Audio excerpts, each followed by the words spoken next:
tous et bienvenue sur la chaîne d'Evans Bookish. Cette année, je me suis lancé un petit défi, à savoir lire 12 livres cette année. Alors vous allez me dire 12 livres, c'est pas tant que ça techniquement sur l'année vu le nombre de livres que j'arrive à lire par an. Mais ce sont vraiment 12 livres que je veux sortir de ma pile à lire cette année. Donc c'est à peu près un par mois, soyons honnêtes, je vais pas les lire chaque mois. Donc à mon avis j'en enchaînerai plusieurs selon certains mois. J'espère pouvoir m'y tenir, j'espère réussir ce petit challenge et vous confirmer à la fin de l'année 2024 que je les aurai tous lus.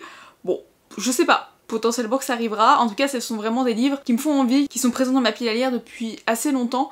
Et donc je me dis que c'est le moment de les sortir aussi et de les découvrir en 2024. Le premier livre que je veux lire c'est sans nul doute Crescent City, le tome 1, cette brique énorme dont je retarde la lecture depuis tellement longtemps maintenant. J'avoue que j'ai fait la blague en disant oui peut-être que maintenant je vais attendre que le tome 4 sorte. Bon, on m'a dit qu'apparemment le tome 3 se faisait une fin, donc potentiellement qu'il n'y aura pas de tome 4. J'en sais rien, d'accord, je ne sais pas. Mais je me dis que c'est le moment de me lancer et de les découvrir. Mais 1000 pages, j'avoue que ça me rebute un peu. Et en même temps tout le monde me les conseille, tout le monde me dit qu'ils valent le coup d'être lus. Donc je sais que je vais les lire à un moment donné, surtout que je les ai achetés, donc c'est bien pour les lire. Et je me dis que 2024 ce sera la bonne année pour les découvrir. Donc voilà, j'ai l'intention de lire Crescent City cette année. Le résumé me fait envie, les commentaires, les avis sont très positifs, la couverture est très belle. Bon, il faut juste que je me lance quoi. Le deuxième livre que j'aimerais lire, c'est Le Dernier Magicien, le tome 1 de Lars Akana, donc de Lisa Maxwell, édité aux éditions Casterman. C'est un livre qui est dans ma pile à lire depuis sa sortie, donc depuis 2017 à peu près. Voilà, il est là depuis très longtemps. Je vais le lire, c'est sûr. J'ai le tome 2 aussi dans ma pile à lire. Donc il faut que je les sorte à un moment donné. J'avoue qu'ils me font aussi très envie. Juste, je sais pas pourquoi je me suis encore jamais lancée dedans, sans doute parce que j'avais d'autres livres à lire avant. C'est l'excuse, hein, toujours à chaque fois. Mais c'est vraiment une histoire qui paraît qui est très bien notée. Voilà, donc les commentaires sont plutôt élogieux, donc il faut vraiment que je m'y mette. Cette année, j'aimerais lire évidemment Lady Helen, le tome 1 et le tome 2, hein, soyons honnêtes. Donc de Alison Goodman, édité aux éditions Gallimard. Je vous en avais déjà parlé dans ma vidéo des reliques de ma palle. C'est vraiment un livre qui est là depuis très longtemps dans ma pile à lire, vraiment au moins une dizaine d'années, et j'exagère même pas, ce qui est affligeant, d'accord. C'est un livre qui me fait très envie, à chaque fois que je relis le résumé, j'ai envie de le découvrir. Je n'ai pas eu l'occasion de me replonger dedans, mais ça ne devrait tarder, d'accord? J'ai bien l'intention de le lire et de le sortir enfin de ma pile à lire. C'est ma résolution de cette année, d'accord? D'essayer de vider au maximum les livres qui sont là depuis très longtemps dans ma pile à lire. J'aimerais vraiment en avoir beaucoup moins à la fin de l'année, ce serait pas mal. Je souhaite aussi découvrir Hôtel Castellana de Ruta Sepetys, une auteure qui est très souvent mise en avant. Je n'entends que du bien de cette auteure et de sa plume. Je ne me suis jamais lancée dans cette histoire alors que le résumé me fait envie. Et je sais pas pourquoi, mais je sens que je vais avoir un peu les mêmes sentiments, les mêmes sensations qu'avec La fille au journal rouge de Lily Haim, un livre que j'ai adoré, où j'ai eu un énorme coup de cœur, parce que je sais pas, c'est un roman historique, ça se passe dans le passé, ça se passe dans les années 60 à Madrid. Je pense qu'il va y avoir un contexte historique qui doit être très sympa, que l'ensemble et l'univers doit être vraiment tourné autour de cet aspect historique et autour des événements qui ont lieu à cette époque. C'est quelque chose qui m'attire énormément et en même temps je ne sais pas pourquoi je n'ai toujours pas commencé ce livre, mais c'était la même chose pour La fille au journal rouge de Lily Haim. J'ai vraiment mis très longtemps avant de sortir de ma pile à lire alors que le résumé me faisait envie, mais juste je m'étais jamais vraiment lancée dedans et quand je l'ai fait je me suis pris une claque. J'espère que ce sera vraiment la même chose pour Hôtel Castellana. Ça fait longtemps, vraiment longtemps que je le prends, que je l'ouvre sur ma liseuse, que je le repose, vraiment c'est une catastrophe, mais il me fait de l'œil, donc à un moment il se finira bien par sortir de ma palle. C'est pour cette raison que je l'ai mis dans cette vidéo, que je l'ai mis dans mes 12 lectures que j'aimerais découvrir cette année, parce que il faut vraiment que je le lise à un moment donné, que je me lance, donc voilà, il faut que je le lise. Je ne pouvais pas continuer cette vidéo sans vous parler de Babel de R.F. Kuang, édité aux éditions de Saxus, qui est sorti en fin d'année 2023, je crois, et qui est vraiment une histoire dont j'ai entendu que du bien avant sa sortie en VF, vraiment.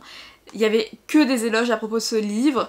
Par contre, il paraît qu'il est assez lourd à digérer, qu'il est vraiment dense. Et j'avoue que du coup, ça me rebute un peu. Il paraît qu'il est génialissime, mais j'ai peur que ça soit ultra contemplatif, ce qui ne correspond pas à mes lectures habituelles. Et quand c'est contemplatif, c'est vraiment pas ce qui me correspond le plus. Et j'ai tellement peur de m'être fait avoir et tomber sur du contemplatif, et que ça soit beaucoup trop long pour moi que je me suis pas encore lancée. Pour autant le livre est sublime, cette édition est sublime, d'accord, et il me fait envie, voilà. Donc c'est pour ça que je l'ai mis dans cette vidéo, en me disant qu'il faut vraiment que je l'ai lu en 2024 et que je me force entre guillemets à le commencer à un moment donné, sinon je vais jamais m'en sortir. Je me suis dit aussi qu'en 2024 ce serait bien que je sorte donc des livres que j'ai depuis longtemps dans ma pile à lire, mais aussi des livres qui me font de l'œil depuis un moment, que j'ai acheté auprès d'auteurs notamment auto-édités, et c'est le cas des Prélats de Phanéas, donc le tome 1, Les Terres d'Exil. C'est une auteure donc Charlotte Abécassis Weigel, que j'ai rencontrée à un salon pas très loin de chez moi il y a quelques années.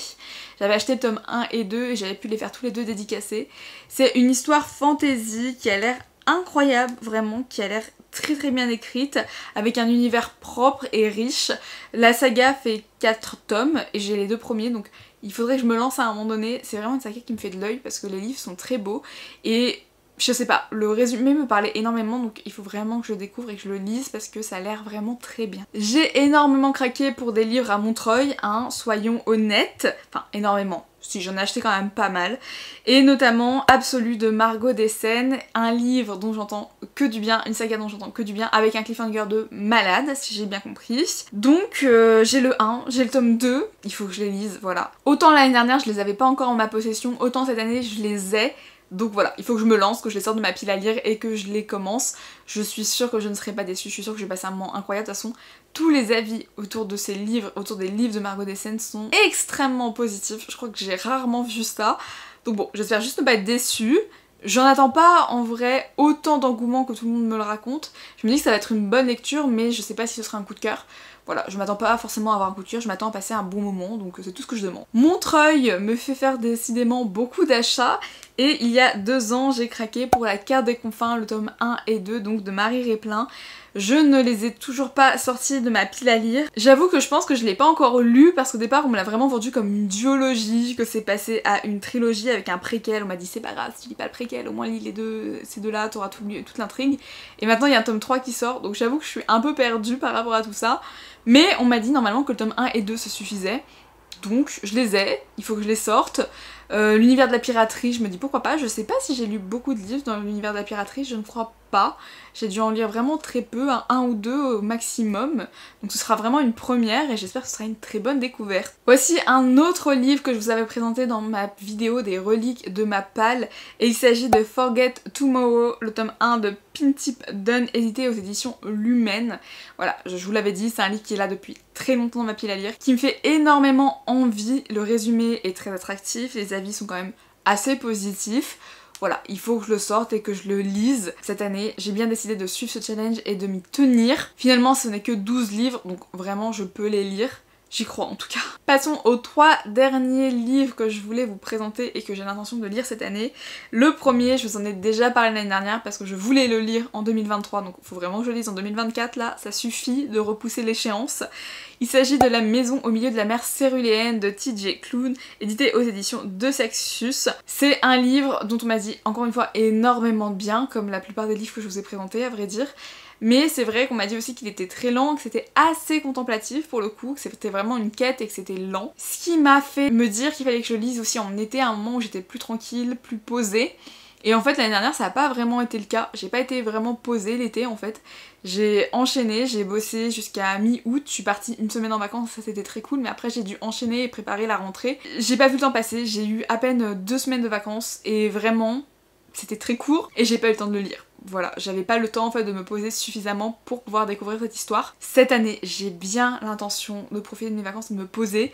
Donc ce sera l'occasion de sortir ce livre de ma pile à lire. Continuons avec un livre et une maison d'édition dont j'entends finalement très peu parler puisqu'il s'agit de Quel, le tome 1 noir et blanc de Andreas Schwartz, édité aux éditions Rebelle. Les éditions Rebelle qui est une petite maison d'édition que j'aime particulièrement, qui a sorti vraiment beaucoup de pépites, dont Les Étoiles de Noces, dont la saga des Enfants des Dieux dont je vous ai déjà parlé, et donc qui a sorti Quel qui est extrêmement bien noté, qui a plus de 17 de moyenne sur Livre Addict, ce qui est vraiment pas mal, et dont le résumé me fait envie depuis un moment, de toute façon sinon je me le serais pas procuré, hein, à vrai dire, soyons honnêtes. Mais je me suis jamais lancée, sans doute parce que c'est une saga de 5 tomes, que j'ai que le tome 1, et j'avais d'autres livres à lire avant, donc je me suis jamais vraiment lancée dans cette histoire. Pour autant, je me dis que ce serait vraiment une très bonne découverte et qu'il faudrait que je me lance dedans pour pouvoir également vous en parler ensuite, parce que je suis sûre que je vais pas être déçue et que je vais avoir envie de découvrir la suite. Enfin, je ne pouvais pas terminer cette vidéo et cette liste de 12 livres à lire en 2024 sans